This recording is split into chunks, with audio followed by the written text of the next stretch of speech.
Howdy. This is ACC Baseball Etc. presented, as always, by our friends at Academy Sports and Outdoors. Get ready for a new season of fishing fun with Academy Sports and Outdoors and reel in the best gear at low prices every day. Plus, Academy offers easy ways to shop and save time, like free 1 hour in-store or curbside pickup on academy.com orders. That's Academy Sports and Outdoors. I'm Daron Vaught. Danny Graves is here, the Miami Hurricanes Hall of Famer, Cincinnati Reds Hall of Famer. Gravy, how we doing? This is a little bit different timing for us. So midweek, we had technical difficulties as we tried to record yesterday. So I join you now from a hotel in Clemson, South Carolina, where I'm here to call 4 games in 5 days. I did the midweek last night against the Citadel. Same matchup tonight, and then I've got games 1 and 2 of Wake Forest at Clemson this weekend. Top 11 matchup. That's fun. So this will be part look back at the weekend from before and part look ahead to this coming weekend. Yeah, this is kind of bizarre. Hump day here, Wednesday. It's so weird, just like not remembering that the weekend just happened. Because there's other stuff that has happened since the weekend, and we had all this stuff to talk about from the weekend, but it seems like there's so much stuff to talk about again from one of the midweek, well, not one of them, but a few of the midweek games that had happened recently. Kind of disasters that went on, huh, Daron? Yeah, outside of our ACC purview, most notably, East Tennessee State gives Tennessee their first loss. That was an interesting one for sure. Florida State, again, Mercer is just kind of like a problem for Florida State in midweeks. Second year in a row, Mercer comes in and plays that part of upsetter. Liberty beat Wake last night as well as we're recording this. So some interesting midweeks. They matter. I'm not going to say they don't matter because, like, I mean, you think ETSU isn't crazy about a win over number 1 in the country. Liberty, same for number 11 Wake Forest. Yeah. But in a way, teams that are fine, right? Like, yeah, you're not worried about them because of a midweek loss. No, I think, like, for example, with the Florida State losing to Mercer, if there's any worry, it's okay. Now we just got to adjust who our midweek starter or midweek, how our pitching is going to match up for the next midweek game. But you also got to say, well, we only got 3 hits last night against Mercer, so it's going to be tough to beat anybody with only 3 hits. But they're fine. They have the best 3 left-handed starting pitchers in college baseball, in my opinion, at this moment. So, and they do go on the road. So they're going to have, I think, 4 or 5 straight road games and down at Miami. So kind of state rivals. And Wake Forest too. And it's no knock on any of these other teams. These other teams come to play and they play with nothing to lose in a midweek game against a top-notch team, right? So they come thinking, well, we're not supposed to win anyway, so we're just going to lay it out on the line and see what happens. And good things end up happening. And these teams are probably saying, Wake Forest and Florida State, they can say, well, at least Tennessee lost a midweek game too. It's not just us, So I don't think there's anything to worry about. It's shocking, but it's also the game of baseball. Anybody that has a bat in their hand can beat you. For the record, if I'm not mistaken, that is Liberty's. I might be missing one, but that is their 3rd midweek victory over an ACC team this year. And when they beat NC State earlier in the season, the Wolfpack was still ranked. So They beat Duke in a midweek. They beat NC State when they were ranked, and now that's a victory over a ranked Wake Forest team. So let's not sleep on Liberty then. Yeah, well, I mean, right. Look, that just goes to show, and we all know kind of the regionality of this with the ACC. You play a lot of midweeks against capable teams. UNC Wilmington is a great mid-major. Liberty's been good as a mid-major for a while. Yeah. Teams like that, right? Yeah. And some of them are by technicality mid-majors. You don't consider them that when they come to town to play an ACC school, like a Coastal Carolina or an East Carolina, right? So right. These things happen. I think coaches within the conference are almost expectant of this sort of thing. Yeah. It's going to happen. It's going to happen. Well, yeah. Liberty, I just looked up. They're 16-6. I mean, so they're no slouch. They're not just somebody that's going out there and trying to rebuild and have a decent program. Scott Jackson, former coach there, who's now in North Carolina, was had a great program for years. So as far as like these teams, I can't imagine being a manager or a pitching coach when you have to play these midweek games and you know that it's not just a Joe Schmo midweek team. You got a team like Liberty coming in and you say, how are we going to maneuver our bullpen? How are we going to figure out who's going to pitch when against a team like this? Because if we don't get it right, things can go south quickly. And you see, like, they give up a bunch of runs early. Even Mercer scored early against Florida State. And next thing you know, you're down 3-0. And now you're fighting back against a team that you should be beating standings wise, so it's got to be nerve wracking for these coaches and pitching coaches to figure out how are we going to do this and not make ourselves look terrible. Yeah. It brings up something too that fascinates me. And I talked with Eric Bakich here at Clemson a little bit about it yesterday. They've got 2 midweeks. So they played Tuesday last night, Wednesday tonight against the Citadel, prior to a matchup with Wake Forest that's, like, to this point, probably the series of the season in the ACC. Yeah. And that extra game can throw a wrench in the gears, right? Like, the guy that maybe is your second midweek starter in a case like this is probably, like, in a lot of cases, that's maybe a reliever that you planned on using in a tight series. You would maybe use him 2 games, a Friday and a Sunday, an importance of that. So you're not giving up the midweek, but you have to account for it in ways, especially, again, when you're playing 2 of them that have an eye toward the weekend, right? Yeah. And that, by definition, turns these into trap games of sports. Yes. And with one midweek game, you can almost say, well, now we're just trying to figure out, get some guys work in the bullpen, get them ready for the big weekend series. But now when Clemson does have to play another game tonight, well, they used 4 guys out of their bullpen last night. Are those guys going to be able to pitch again tonight? Or the guys that pitch tonight, will they be able to pitch in Friday's game if needed? Or do they have to wait till Saturday's game because they need another day of rest, or even have to wait till Sunday's game? So, yeah, you got to kind of be smart about who you're going to throw in there in the bullpen. It's almost pick your battles, right? Like, do we want to burn our big time relievers in the game against the Citadel, or do we need them ready for Friday against Wake Forest? I'm saying I need them ready for Wake Forest. The Citadel, great. Whatever happens, but I need them for Wake Forest. Yeah. And now I feel confident in the depth of both pitching staffs, Wake Forest and Clemson, to be able to handle some midweeks prior to this series. But it did strike me as interesting, just in the sense of, and in addition to looking ahead to this weekend myself, I am responsible for calling these games against the Citadel for Clemson. So I'm also interested in, okay, how are they handling it right here and now, this moment, right? So it interested me in a couple of ways.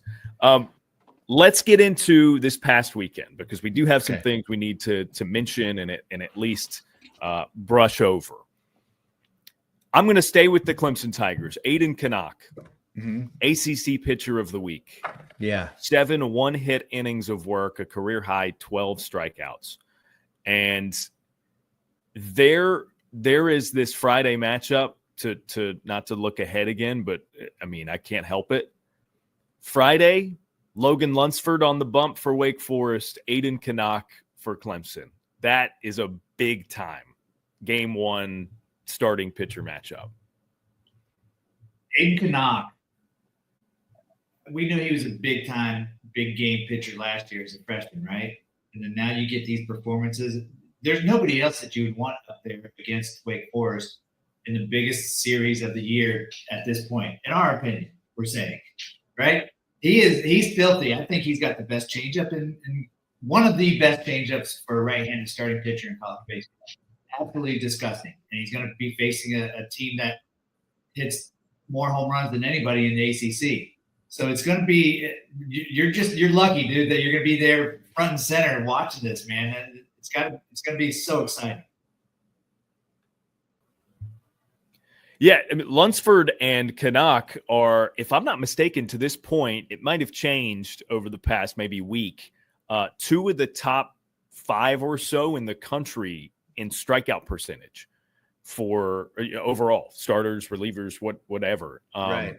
They've both been fantastic. So that should be a killer way to kick off that series. Lunsford, the Tim Lincecum lookalike to me. I'm telling you, I watched a little bit more of him. I kept thinking this guy reminds me of somebody. And it's a fuller Tim Lincecum, in my opinion. Okay. Could I get you to dig in on that? Because you mentioned it to me off air yesterday, I think it was. And I've called a couple of Lunsford's starts. Do you see like the wide base, the stride there too? Is that part of it? I haven't. No, I don't know if it's just the stride. I think it's just the beginning of his delivery where his hands are and how he closes his body off a little bit. And he has a little bit of a tilt. It's not like as much of the leaning back as Lincecum. And I would guess that his stride isn't like Lincecum's because his was kind of unique. Yeah. Not many guys can stride out that far. But I think just the beginning of the delivery to me.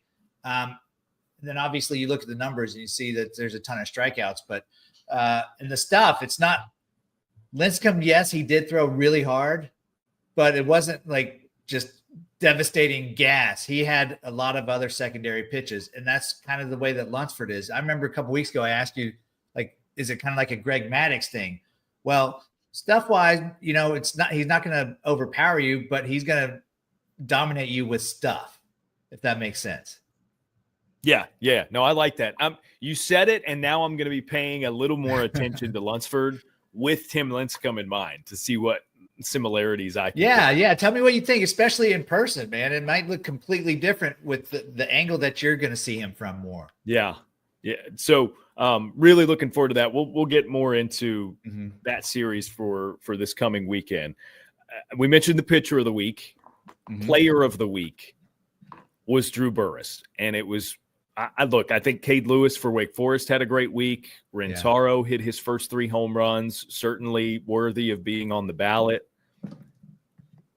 Drew Burress, I mean, 8 of his 9 hits were for extra bases. He had 3 home runs. He's just at an insane level right now. And wasn't his OPS like over 2,000? Yes. Yeah. And again, that'll happen when your slug is so high because 8 of your 9 hits, I think he was 9 for 16 on the week. 8 of your 9 hits in that case are for extra bases, including 3 round trippers. It was an insane week for Burress. And look, as a result, Georgia Tech is formidable to say the least. Danny Hall moved into the top 10 in NCAA history of wins as a coach. So that's a cool milestone for him. And Burress just continues to rake. He might be the best player in the country. Well, I think he was a lot of our picks for player of the year, right? I know that it was between him and Merrick Houston, I think, and Cam Cannarella too. Cannarella, who I want to get to. We will. Yeah. So as far as Georgia Tech, though, I do have to pick on him just a tiny bit, Daron, because they should have swept. They should have won that last game. But to me, Mason Patel has been lights out all year. He finally actually gave up a run, so he's human. But he pitched in the game the night before on Saturday, and they were up 7-0. And he ended up throwing like the last 3 innings. And I'm saying, I need this guy again for Sunday. So we're up 7-0. Why am I going to throw in 3 innings? And that's just me. I'm like nitpicking right now, but they ran out of pitchers for Sunday. They ran out of guys to throw out there to get outs, to keep the lead. And I'm thinking Mason Patel could have pitched this game. That's just me, just nitpicking. I know it's terrible. No, I think that's reasonable. I don't know. It is interesting because I think the mentality varies probably from coaching staff to coaching staff in terms of securing a series, and then you're good for the weekend, right? Yeah. Not that you're not going to try to win on Sunday, but you can sort of have okay, here's the plan. It'd be great if everybody executes and we do get the win for the sweep. But if not, we already got the series locked up. No worries. See, you think logically. You're very And I'm like, okay, forget the plan. We won 2. Let's go for 3. Right. No, I don't think there's anything wrong with that. And I think a lot of coaches would view it the same way that you're viewing it. So that is interesting. And look, those are the games here and there that sometimes, depending on the team, are going to matter toward the end of the year when we start looking at resumes and okay, does this team deserve to be in a regional? Do they not? I don't know that specifically applies to this one game for Georgia Tech. My guess would be it won't matter ultimately in the end, but it could. You just never know. Yeah. Well, and again, like, I don't know the situation or what they're thinking. Maybe Patel, since he came in to get some work, he gave us up a run. Maybe they say, let's throw him back out there to keep his confidence going because he proved that he was human. Or I don't know, maybe he's just a guy that has to pitch 2 or 3 innings at a time. Whatever it is, I think Georgia Tech is doing fantastic. I love that Georgia Tech is relevant again. And good for Danny Hall. Congratulations to them. But I want sweeps, dude. I like sweeps. I think the other thing too here is, and it's we can assume we never know what's going on with a coaching staff necessarily. Mm-hmm. Like there are things at play that we don't always consider. I wondered too if maybe the thought was, okay, rather than splitting him up over a couple of days, we're trying to extend Patel a little bit and maybe give him some outings that are longer in preparation for some of the bigger series that we'll have coming up, because maybe we want to use him as a leverage long relief guy if we've got a starter that implodes or something like that, right? Like there's stuff because like that. Those you need to win the series. Those it's okay if you're not going for a sweep. Yeah. See, you're so logical. Logical, yeah. I try. Yeah. I try. All right, you talked me out of it. I'm not nitpicking in them anymore. That's good reasoning, man. Stretch them out. Yeah, I like it. So, all right, what do we want to get into next? I've got notes on I mentioned I want to talk about Canarella because I had him last night, and it was a 5-for-5 game. He was 5 for 5 last night. I didn't even look at his box. That's funny you mentioned that, and then I'll let you just go on a rant about Canarella. Well, the weekend he finally started heating up. The last 2 games of the weekend, 5 for 8 the last 2 games, and then now 5 for 5. Yeah, awesome. 10 for his last 13.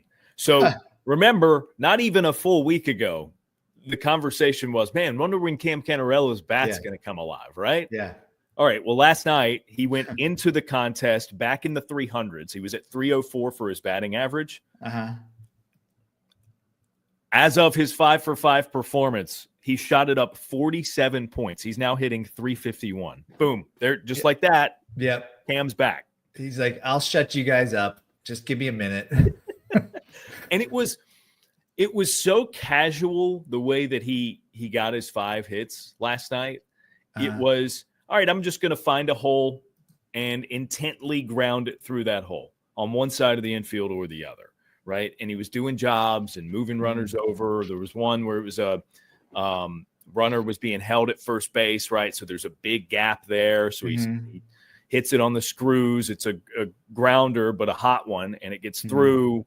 And, runner goes from first to third. His first was an RBI single in the first inning. So he's smooth, man. and he made some defensive plays that you, of course, know he's gonna make. But we pulled up the replay on a couple of them, and it's just like that's not as easy as he made it look. You know this from a couple of years ago. I'm in love with Cam Canarella, so it was fun to see him at work and back in prime form last night, going 5 for 5. He does things so smoothly anyway. Like even the catch in the regionals last year over the shoulder at the wall, just did it so smoothly. Like he makes things look so easy and a lot of plays that people shouldn't be getting to, and he gets to them. But yeah, to go 5 for 5, and I think he's got that much control of the barrel when he's hitting. He can pull it if he needs to pull it. He can hit it the other way if he needs to hit it the other way. I love that he's getting hot again. I love that he's just shutting us up and telling everybody, hey, I'm still going to be Cam Canarella. I would love for him to be the top of the lineup. I'd love to him hit leadoff, start things off. And I don't like waiting for him to hit third. Well, it's where he had success as a freshman. And with that in mind, remember last year he was playing hurt with the shoulder injury. Yeah. So they were not pushing him when he got on the base paths. Right. Matter of fact, he had 24 stolen bases as a freshman, 0 last year. Yeah. And a large part because of the injury, and they didn't want to push him. He dives back into a bag because he's trying to stretch a lead out and you can further aggravate the shoulder or whatever. Yeah. He stole third base last night. First stolen base since his freshman season. Wow. And it was kind of okay, all right, Cam is 100%. He's fully healthy. He's here and ready for a run is what it felt like. Gosh, I did not know that. I didn't even realize he had 0 stolen bases last year. Yeah.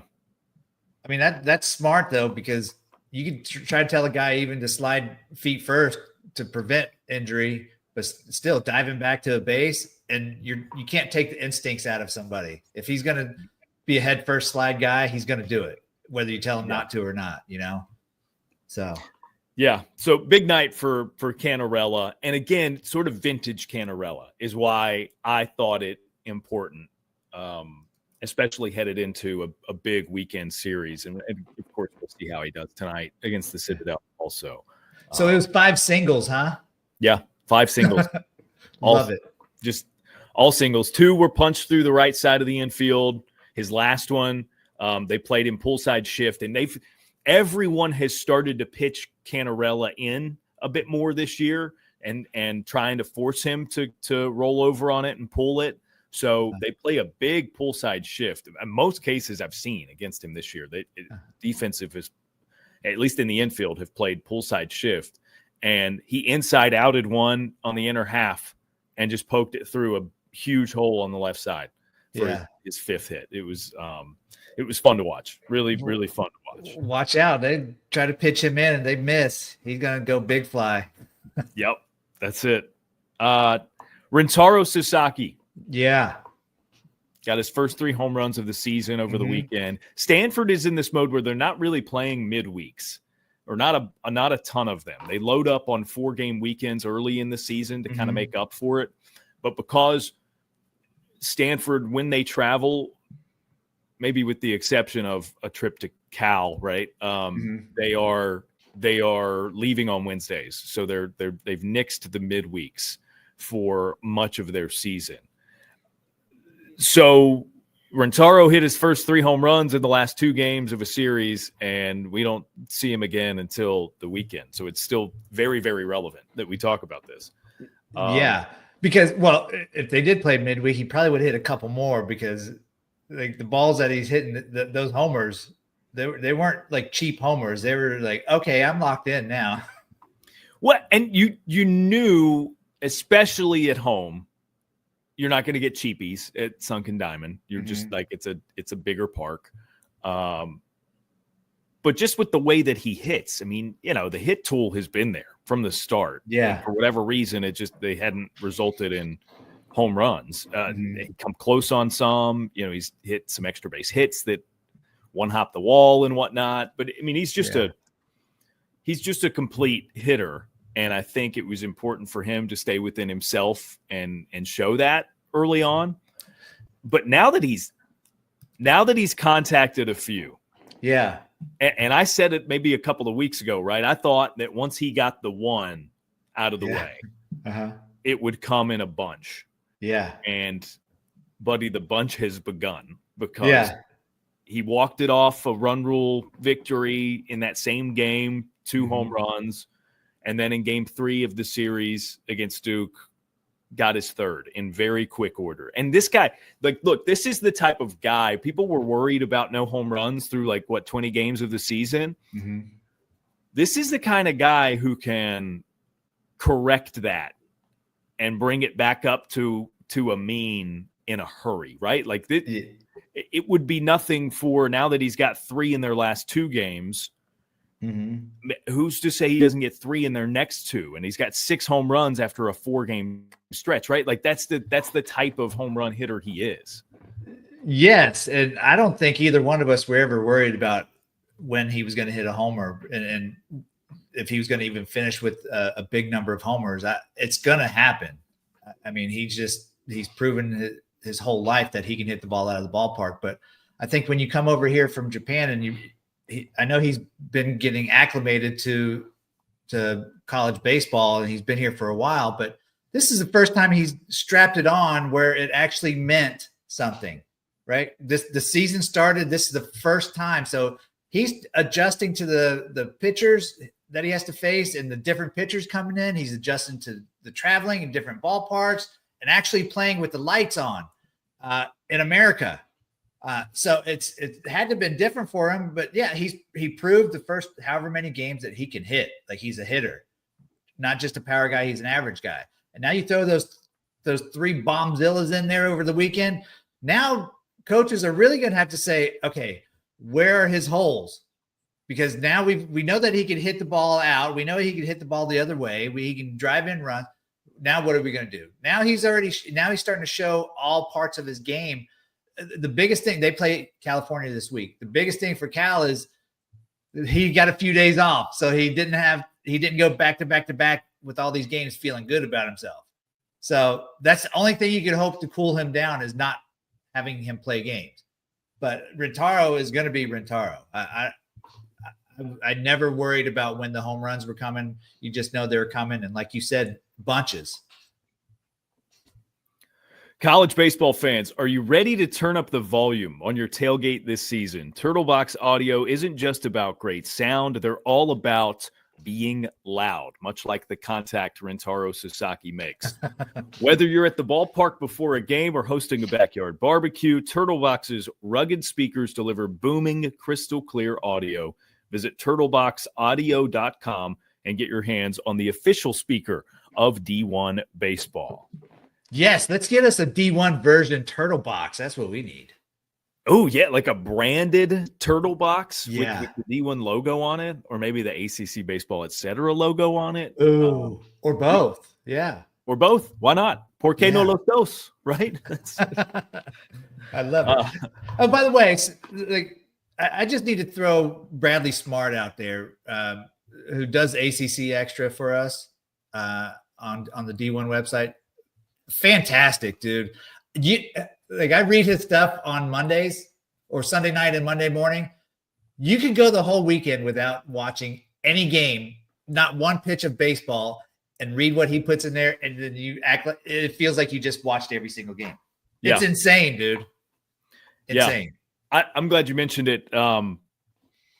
Guys, make sure you get your D1 Extra subscriptions. And again, that gives you reciprocal use of SEC Extra and ACC Extra. So not only if you're a fan of the ACC, of course, we assume since you're listening to this, you can peek over at the SEC and read the great work of our friends Joe Healy and Mark Etheridge there too. It's all one package. So if you're not in on that, get in on that. And it's legit, man. Yeah, it's good. It's great stuff. Very helpful to schmoes like Danny and me when we're trying to figure out what's going on in the world of college baseball. Right. So you mentioned Cal. They almost got a series from Virginia. But to me, I want to go in the direction. First off, shout out Austin Turkington. He's just been awesome. You love this guy. Yeah. I love this guy. Love it. Uh-huh. So they got the game one victory over Virginia in large part due to his efforts.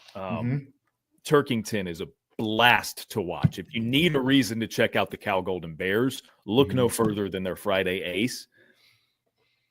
So I got a text from a friend on Saturday. I guess they were maybe going to play 2 Saturday. I'm trying to remember who moved. No, that was it. That one was in Berkeley. So this was a traditional Friday, Saturday, Sunday. They didn't move any of these games for weather. So Saturday, game 2, I got a text. It's late game.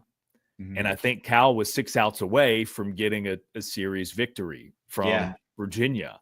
And I had been texting this particular friend about maybe concerns about Duke, which we're going to get to.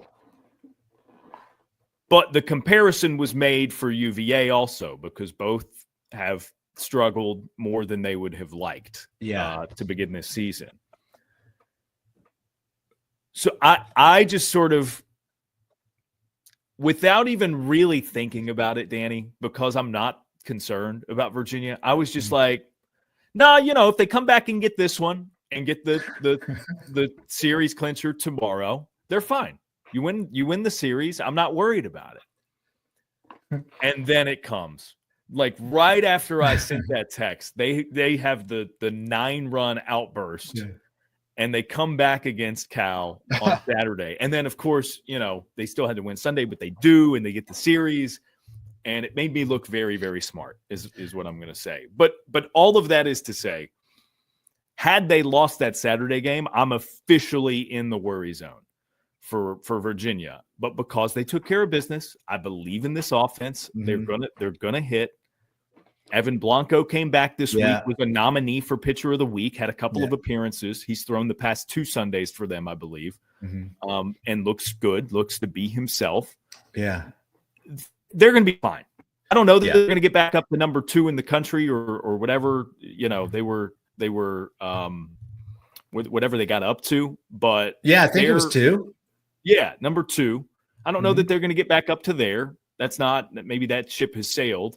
But this is still a really capable team, and there's just too much talent there. Obviously, the ceiling is Omaha. I don't know how low the floor goes.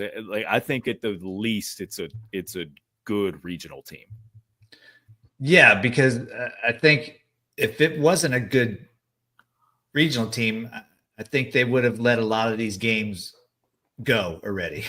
Like they wouldn't have been able to score 8 or 9 in the 9th inning. They wouldn't have been able to come back and win a huge series after, getting whooped Saturday prior to that 9th inning. Like, I don't know. I've never been worried about them.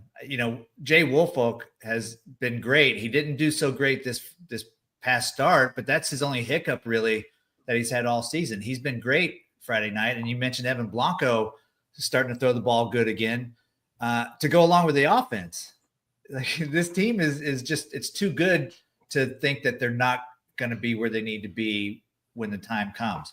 Now, as far as number 2, I agree. I don't think they're going to be back up to number 2, but it doesn't really matter right now. It matters that they figure out what they need to do to be ready come tournament time.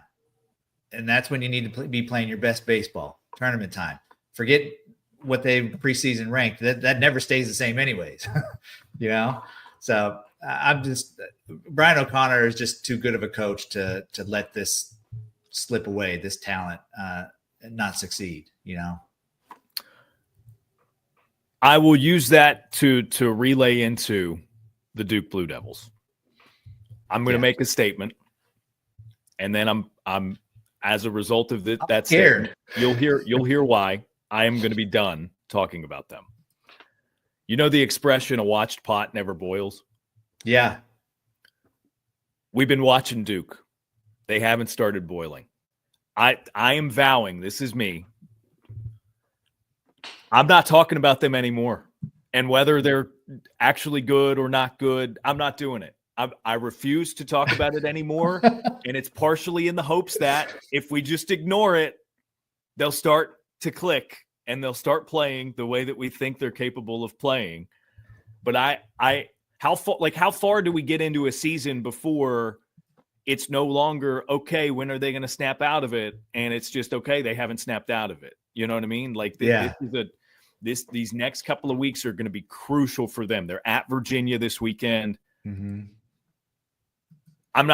That's it. They're my watched pot. They don't need to be my watched pot anymore. It's not healthy. So I at least am going to ignore them until they give me a reason to not ignore them. Okay, I'll just say one thing about them, and then I'll ignore them too if you want. Sure. So they had a tough series against Stanford. Matt Scott and Christian Lim both pitched great, and Stanford's bullpen threw up zeros all weekend. So Duke had 0 home runs for the weekend, and they've been hitting a ton of bombs, obviously. But when you run into a pitching staff that is just dominant, it's like, okay, let's turn the page. What can you do? Because in my opinion, I feel like good pitching is going to beat good hitting majority of the time. And these guys, the Stanford pitching staff, dominated pretty much the whole series. So it's like, Duke, okay, let's tip your hat and get ready for Virginia. There was nothing we could do. We had some good starting pitching and great relief pitching. Nothing you can do. But that's the situation in this league, that if you aren't clicking at the beginning of the year, or at least soon to the beginning of the year, right? Yeah. You get in this vortex of it's every weekend, right? I mean, Virginia's a ranked team. Now you got them. You got another ACC team the next weekend. It's tough. It's tough to snap out of this. So anyways, they have been our watched pot, and we're not watching that pot anymore. Hopefully it starts boiling soon. If they sweep Virginia, are we talking about it next week? Yeah, we have to. That's boiling. You just said we're going to not talk about them until they start boiling. So a sweep of Virginia on the road would be a boil. That's bringing it to a boil. Yeah. We'll talk. Wouldn't we want them to keep boiling? We don't want to just like turn the pot off. No, but once it's at a boil, it stays there, right? As long as you're not messing with the nozzle on the end to keep the analogy going in a ridiculous way. You got to keep the stove going. Yeah. Okay, well, we'll cross that bridge when we get there. Yeah, well, that's a decision for later. It may no more Duke for me until you say. So Florida State, maybe the best team in the ACC. One of the best teams in the country. Yeah, I don't think 0 earned runs surrendered by their starting pitchers this weekend. Yeah. Arnold, Mendez, Vellini have been fantastic. Video game. Yeah. And again, we mentioned the midweek loss to Mercer last night, but whatever. That's not indicative of their ultimate ceiling, because again, the weekend starters are a big part of that ultimate ceiling. Yeah. They've leapfrogged North Carolina, obviously, and we haven't talked about the Heels yet, but they've dropped 2 series in a row. A big drop in the rankings. It was sort of I felt like the D1 staff was gentle with them after that series loss against Stanford, and only dropped them a couple of spots in the top 25, and then they lose to Louisville, who is now in the rankings, and they're 1 spot behind Louisville. Yeah. 16 for the Cardinals, 17 for the Tar Heels. So they dropped from 6 to 17, 11 spots. But we'll get to them. Florida State has successfully jumped them. Let me ask it this way.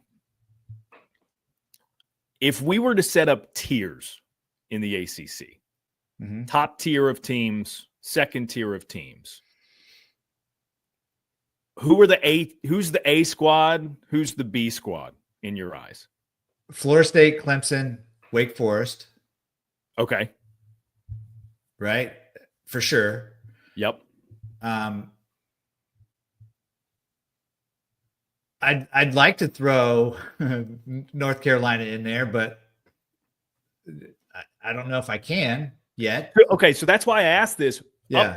Up until this point in the season, I have been adamant that the class of the ACC has been Florida State, Clemson, and North Carolina, and I was insistent from seeing them on opening day that Wake Forest would work their way into that group. Right. I'm curious to see if a couple of weekends has successfully put North Carolina into the B crew instead of the A. But I still like the team a lot. I do too. There's just been some fundamental gaffes on their part the past couple of weekends. And DeCaro's not looked excellent 2 weeks in a row. He's entitled to that, right? Yeah. It doesn't necessarily mean he's bad or his season is over, right? That'd be an extreme reaction. But there's just like a little too much ticky-tack stuff happening with them. It's not been the cleanest the past couple of weeks. Yeah, and I think every good team goes through ruts at certain parts of the season, and this might be their time that they're just not clicking the ticky tack stuff. Coach Forbes going to get that cleaned up. I promise you that he'll fix that. But yeah, I mean, a tough series at Louisville. It's at Louisville. They lose 2 out of 3. So it's not like awful, but I think it's good that they got Boston College. It's at Boston College this weekend, who hasn't been playing very well. So it's a good time to turn things around and try to get right again before they start playing these other ACC teams. And that's not a knock on Boston College. I just think that they're a little bit behind some of these other teams. But I feel like North Carolina, are they all the way into the B group, the B tier? It's hard to say, man. Like, I can easily say those top 3 are in the A tier. Yeah.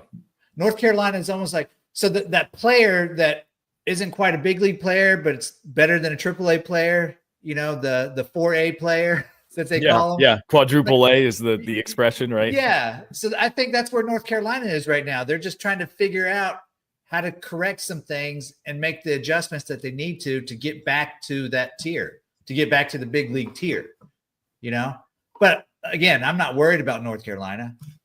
I still think they're very good. I'm not worried about them. You get DeCaro throwing good again, it's going to change the whole storyline of where this team is. And that's to say, too, Stanford and Louisville, the teams that have beaten them the past couple of weekends, are good. Are both very good. Yeah.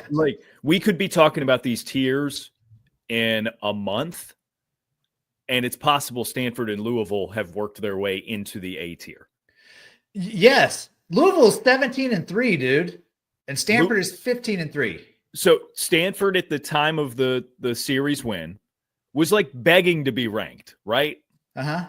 And they won, and then they got ranked.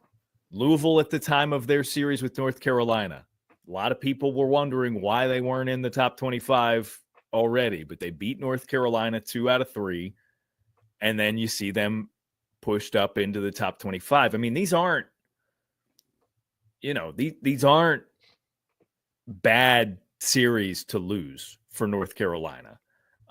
They are by technicality upsets at the time that they happened. Mm-hmm. But how much of an upset is it really now that Stanford and Louisville are right around where you are in the rankings? It wasn't an upset. They weren't upsets. And I think this weekend will be big for North Carolina. BC has at times, especially in the Gambino era anyway, been a little bit of a pest for the Tar Heels at times. So it would be big for them to have a strong showing at BC and kind of just bounce back and get their footing back. Yeah. Yeah. Speaking of Louisville, your boy Zion Rose, he went deep again last night, didn't he? Yeah, I think so. Right. Yeah. He had a good weekend. against North Carolina. And then I felt like I saw something come across my Twitter feed that Zion Rose went deep again. Maybe he didn't, but he did something last night. I got to check it. 11-1 against Northern Kentucky. But I know you love this guy. I know you love Zion Rose. Yeah, 3 for 4, 3 RBIs. Yeah. And Home run. There you go. Okay. Zion Rose. Yep. I like this team a lot, and Peter Michael is a big reason why on Sundays. I was talking to former Furman head coach Ron Smith, was my analyst at Clemson last night, and I'll be working with him again tonight. And he was talking about the one potential hole that he sees for Clemson is maybe they're looking for a Sunday starter. They're trying to figure something out. I mean, they've been good. But he used as justification, he pointed to other teams in the conference and who they're throwing on Sundays and how that has gone for them on Sundays. And we mentioned the trio at Florida State. Mm-hmm. Obviously, they've got a lock for a really good Sunday starter. I've talked about NC State's Ryan Marone as, I mean, one of the best pitchers in the conference. Yeah. He's their Sunday guy. Mm-hmm. Peter Michael is the Sunday guy for Louisville and has been exceptional this year. He was nominated for Pitcher of the Week this week. Yeah. Mm-hmm. Great performance in a shutdown performance of the Tar Heels to clinch the series. He's all of that is to say he's in the category of awesome Sunday starters in this league. Yeah. And that's a huge benefit for any team. It's working out really well for Louisville. Yes. And Joey Volchko is another one who hasn't really hit his stride yet, but he's another Sunday starter that could be lights out too. Well, he's capable, right? So he's an uncomfortable at bat at the very least. Yeah. He's an uncomfortable at bat on Sunday. Yes, exactly. But yeah, Peter Michael, gives up one hit against North Carolina. That's tough to do. But Louisville's kind of that team we haven't talked about much, and then now they're starting to boil. So they're going to leave their stove on, leave it on high, let it keep boiling. We're going to put them on the front burner. I'm trying to think of ways we can keep this analogy going. Front burner. Yeah, because Duke, we got to keep Duke on the back burners so that we can really not pay attention to it.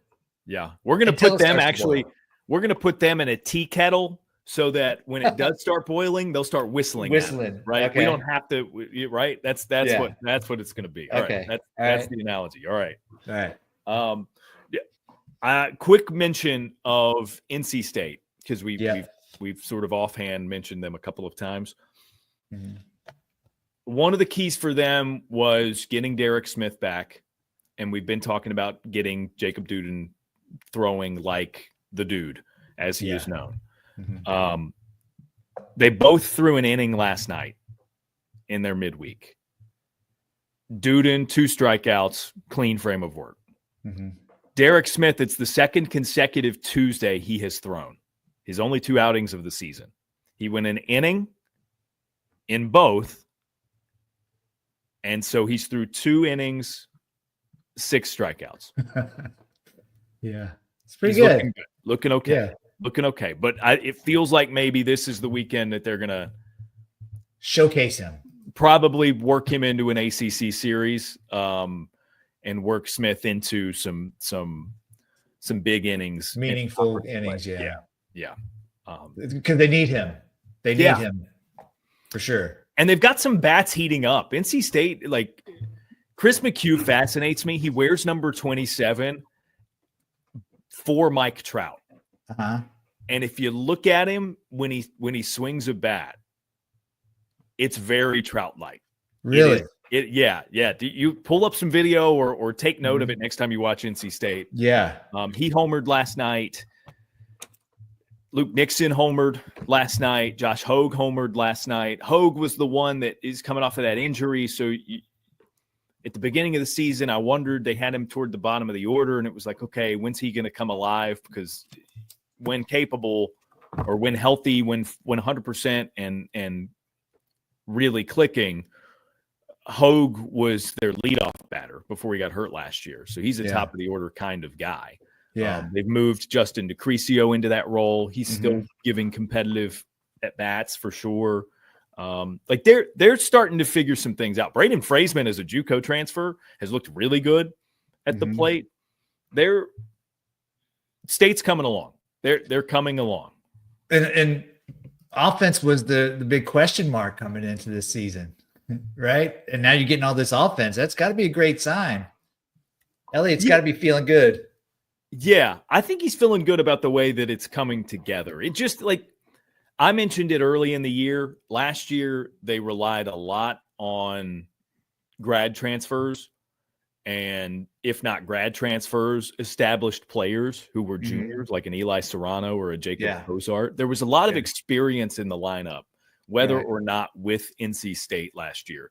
So there weren't really a lot of growing pains. Whereas this is just generally speaking a younger, less experienced group. And it's fair to assume that they needed more time than last year's group. So I think it's coming together. It is, especially you mentioned the two-headed monster in the bullpen, Smith and Duden. That's dangerous. That's dangerous for opponents, man. If these two guys are pitching like we know that they're capable of, game shortens for the starters. I mean, you can plan on going 5 or 6, maybe even just 5, and have those two guys. Oh, nasty. And Dom Fritton has looked excellent. Yeah, just quietly, just dominating. I mentioned the possibility of Marone getting you don't have to say the it. Friday spot, and no, don't say it yet. He just started being dominant. It pleases me, right, to be wrong. I like being wrong in situations like this. I'm right there with you. I agree, and I'll be the first to tell you that was way off. No, Dom Fritton is just quietly dominating. I think that's it. We got anything else ACC wise that we want to cover before I give you a Hall of Name? Oh, so I was in Bristol last week for the Speedway Classic, Braves against Reds. I see the lid. That's a good looking cap. Yeah, so it was a great time, but I don't want to brag about that now. That was really cool, but what I was going to tell you is... So hold on. Well, no, let me interject because that's like my neck of the woods. I grew up going to races at Bristol Motor Speedway. You told me. That's insane, dude. That is insane. I lived like an hour and change away, but my mom worked in Bristol for years, and her company had like a suite for races at Bristol Motor Speedway. So a lot of them, I was not in it, right? I was up in a suite to experience races, but I mean, that'd be awesome to experience in a suite. So if we go to a race, I'm going to tell you, you need to meet me there. We'll go and we'll sit up there in the suite and just have the VIP experience. Like those people at Bristol are amazing at the Speedway. They are fantastic. Jerry Caldwell, the president of the Speedway, top notch, dude. A+ dude. And I can go on and on about me driving the cars and them driving me around, but I won't get into that. The whole point of this was, so a guy that works there at the Speedway, Brandon Cross, he was kind of my guy that just kind of took me around everywhere. He's like, hey, so do you know from a few years ago much about Virginia Tech? I'm like, yeah, they had like one of the best teams in the country that we thought was going to make it to the World Series. He's like, yeah, my nephew's Gavin Cross. I'm like, you're kidding. Like, no chance. Of all people, like I've run into a guy that has connections with ACC. And so, yeah, Gavin Cross, we love Gavin Cross, one of the exceptional friend of the program. We'll call him Gavin Cross. Yeah. Just been meaning to come on. It's just, he's trying to get to the big leagues. So he's got something more important. I get it. He's got to haul past for this one, but it'll happen at some point. Maybe when he makes his big league debut, we'll get him back to talk with us. Yes, that would be awesome. I can tell him all about his uncle. Like people were coming up to his uncle and says, I can see the resemblance in you and Gavin. Well, because it was Gavin's dad is this guy's brother, so I guess they kind of look alike. His dad, for what it's worth, great guy too. Former scout, awesome guy. Got to know him when Gavin was playing with Team USA. Yeah, great family, man. Great family. His uncle was absolutely fantastic. So that's awesome. What a tie! What a tie in there. And you got to hang out with Tim Hudson, right? Not an ACC legend, but former Auburn Tiger. Yeah. So me and Tim were nauseous most of the time because the drivers drove us around so fast, and we were hitting G forces going around the corners. Because Bristol, it's like the fastest half mile in the world. That's it. Oh my gosh! What'd you think of the slope when you go around the turn? Looking at it, it's ridiculous, but driving on it, I think just we're going so fast, you don't even feel like there's a bank. Like I'm telling you, Daron, I got out of the car and I was like pale and dizzy. And I told Tim, I'm like, dude, I think I need to sit down. I might throw up. He's like, I'm so glad you said that because I didn't want to think everybody think I was a sissy. I want to throw up too. So we're like, next time we'll bring Dramamine or something because like, the drivers drove us around so fast. Then they made me drive, and I topped out at like 44, but it felt like we were going 144. And so it was just me and Tim in the car. I'm like, I'm not going any faster than this. He's like, please don't. So last thing on Bristol, and then I'll give you your Hall of Name. Okay. Every holiday season, they do what they call the Speedway and Lights, and they set up a bunch of Christmas lights all the way around the track. Really? You can take your own car and you pay an admission to get in, and you just go in your own personal car around the track, including up on the embankment. And you just you cycle through this. They've got all these lights displays for the holidays. Oh my gosh. And it is the wildest thing, taking like my Toyota Corolla. So have you done that? Yeah, I have. Yeah. Oh my gosh.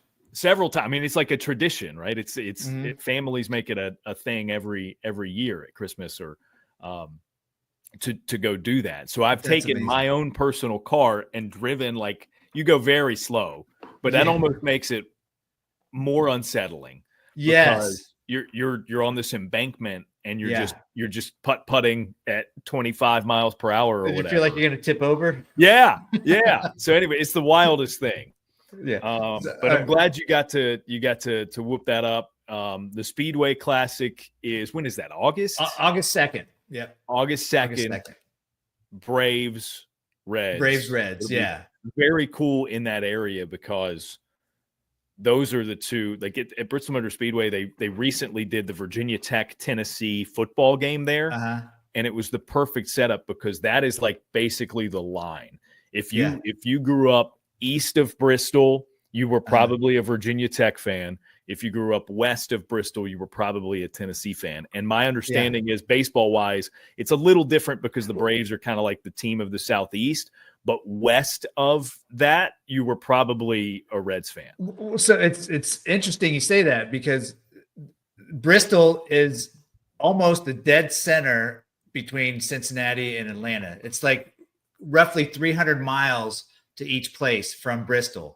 So it's like kind of like the same thing with Virginia Tech and Tennessee, which I had no idea that was a thing. But it's kind of like that. You're one or the other. Yeah. To your point about the marketing people at the Speedway, brilliant. No notes. I'm sure it'll be an awesome event. All right, Hall of Name, and then we'll get people on with their weeks. I've got one for you with the Tokyo series in mind. Okay. I was racking my brain, Danny, thinking, okay, who would have been the more prominent Japanese stars that you faced in your career? It took until 2006. But I did find that you faced Ichiro Suzuki twice. Yeah. What do you recall about those two appearances? So I did face Hideki Matsui too in 2003, and he had a grand slam off me, I think. Oh, I picked the wrong one then. That's okay. No, Ichiro's a Hall of Famer, dude, and he's relevant because he's recent Hall of Famer. Well, he's going to go to the Hall this year. Because we've talked about Ichiro before on the show, I think. I think he's like my favorite player ever. I loved watching him so much. Yeah. I am considering, especially because Billy Wagner is my fellow Southwest Virginian. I'm considering going to Cooperstown this year to see both of them get inducted. So I'm trying to make a trip happen. You won't be disappointed. Yeah. You won't. That place is unreal. It'll take you a while to get there, but once you're there, it's amazing because there's nothing around Cooperstown. Sure. Yeah. So Ichiro, I do remember facing him. I remember one at bat for sure. I was with Cleveland. He hit it to right center field. It was just like a line drive to right center field. Daron, I'm not kidding. Next thing you know, he's on third base. Like just like that. And I thought it was a sure double. So I'm just kind of hanging out, waiting for the ball to come in. And then I see him running and I have to sprint to go back up third base. Like he was so ridiculously fast.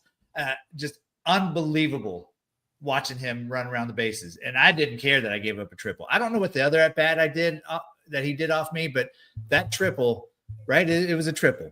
Yes. Yep. Yeah. May 5th, 2006. Yeah. I was in Seattle. And I'm telling you, the ball, nobody else in the world in baseball at that time would have had a triple. I think he was standing up, like no big deal. Unbelievable. So the time before that was about 3 weeks prior, and he singled through the right side of the infield. Oh, 2 for 2 then. So he was 2 for 2 against you. I helped him get into the Hall of Fame. You did. You did that. You did your part. That's what it was. Yeah. Well, I mean, gosh, a single and a triple. Yeah. I was trying to think too. Did you encounter him at an All-Star game at all, or no? No. Yeah. Okay. So I mean, you would have been opposite him. You would have been NL, and he would have been AL. But I was just curious. Yeah. So 2000 was my first All-Star year, and he didn't come till 01. Yeah, he arrived in 01, that year where he won Rookie of the Year and MVP. Yeah, yeah. And that year is when that offseason of 2000 is when I went to Japan with Barry Bonds and, you know, the whole sitting in the jacuzzi with Bonds and all that. That year, Ichiro was supposed to play on that team with Japan. Hideki Matsui was playing in that team, but he decided not to play because he wanted to wait until the season started. He wanted some time off. And we're like, some guys were like, oh, is he scared to play these Americans now coming over? I'm like, I'm not saying that. Like, you guys can think that. And then he comes over and wins MVP and Rookie of the Year. So in 2004, the All-Star game I played in, well, I was there. I didn't play in it, but I was on the team. And he had to have been on the team. So I don't know what he ended up doing. But yeah, I didn't pitch in that game. Yeah. Nice. All right, good stuff. 2 for 2. Yeah, 2 for 2. Hey, I'm okay with that. The triple is cool. I love how that any person we pull up here, they did at least one vintage whoever thing against you, right? Like even if you know, a guy with 500 career home runs, even if you got the better of them more often than not, anytime we've pulled one up, it's like, oh, okay, yep, one of those 500 home runs was against you. Like a triple in that fashion is such a quintessential Ichiro kind of thing that I'm glad he got that in. Yeah, because if it was a double, it would have been boring. I wouldn't even have told you. I would have said, yeah, he hit a double off me. Like it wasn't cool. Right. But to see him running and me having to sprint back up, that's what made it cool. I love it. All right, that's it for us on ACC Baseball, etc. If you happen to listen to this prior to 6 p.m. Eastern first pitch on Wednesday night, I'll have the Citadel at Clemson on ACC and X. I'm also at Clemson this weekend, number 11, Wake Forest in town. Series of the year. 7, Clemson. It's going to be pretty good, I think. Yeah. It will be pretty good. Bobby Miranda and I are on the call Friday, Saturday. And then Mike Farron and Kyle Peterson have the Sunday game, which is on the network. It's on linear. So, quite the quite the trio of games there if you so choose to mix it in with your college basketball. You're undoubtedly going to watch. So I got to fill out I say that I'm working on my bracket right here as I speak, and I'm just cooped up in a hotel room. I got nothing better to do. I'm going to walk and go get some food here in a minute. Yeah. I'm digging in on Sports Reference on Utah State men's basketball, trying to figure out if they're an upset favorite, of mine. So we'll see. We'll see how that goes. Go buy some darts and just throw it at your bracket. Oh, I kind of like that idea. Yeah. I kind of like that idea. Got to make things easier. Too much thinking. That's the balance. It's always the balance. Am I thinking too much about this? But if I just rip through it and fill it out, did I not think enough? You guys know all the struggle that it is with it. So yes, I'm going to try not to look at too many stats and fill out this bracket. And then I'm going to go do some baseball. So thanks for listening here on ACC Baseball Etc. And we will catch you next week.